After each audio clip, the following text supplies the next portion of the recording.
Dito nagkakamali yung marami. Because of course, kahit sobrang effective yung strategy, kung nagsisimula ka pa lang, hindi agad siya tatalab. Again, the problem with us is we're too emotional. Kaya tayo nagkakaroon ng Emotional damage! pag na-emotional damage ka na sa pagnenegosyo, susuko ka na.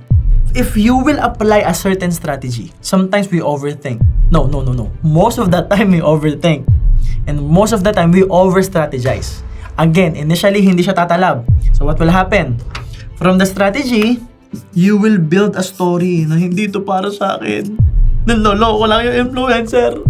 And then you will be in a really, really negative state. If you tell yourself a story over and over, paniniwalaan mo yan.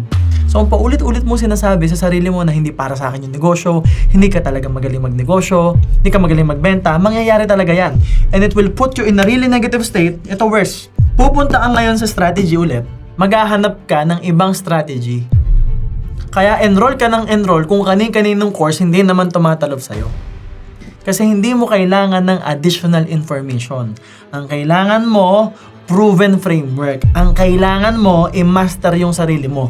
Again, you don't need additional strategy.